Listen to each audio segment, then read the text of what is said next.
Did you say Meier and Riquna at halftime? It's Riquna. Yeah, I did actually. We talked about we try to average 30 tips a game.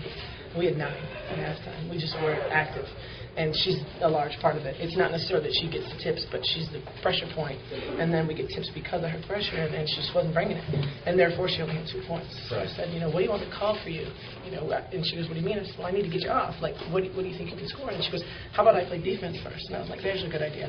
That's a good idea. And then she did, and that's what changed the game. And did you realize that you could run the floor against them like that? Yes. You just second half, they just turned on the Jets. Yeah, it's a stylistic contrast, and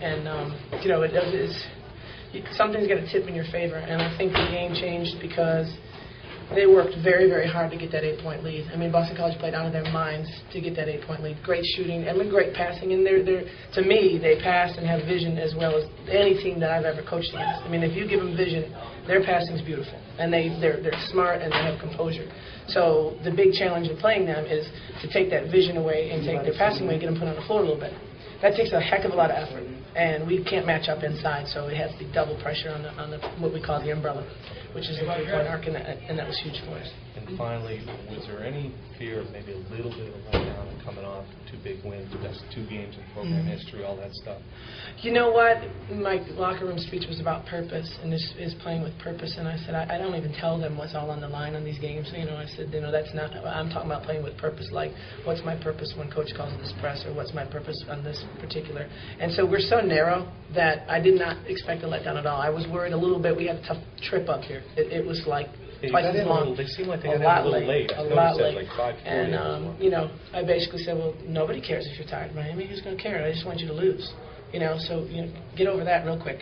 But you could see it a little bit in the first half, and then we needed an emotional shift to the game, and there's no doubt that run at the start of the second half, emotionally, we were up again, and I thought that it's very deflating for them because they worked so hard to get that 8-point lead.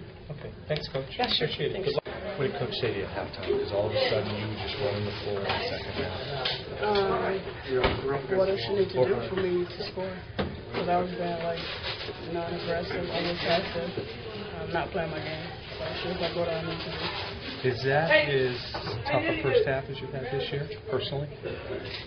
Florida State. Florida State? Yeah. It was because I was choosing not to drive to the basket. But against Florida State, I couldn't get to the basket. I couldn't shoot. But I was choosing not to. And what made you feel like you guys could pressure them defensively and get easy transition baskets? I want to win. Pardon me? I want to win. I mean, like Coach said at the beginning of the game, we're playing for a purpose now. So everything we do has a purpose.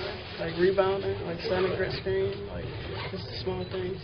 Now, when you say playing for a purpose, is it because of this run you guys are Yes. on? What's that feel like? I mean, before the season, you probably didn't expect what's happening right now, but now what's it feel like? Unexplainable. I mean, not the end. We're still trying to make it to the end, like the Final Four or something. It's possible, so we got to keep pushing and driving. Okay. Thank you. Thank Appreciate you.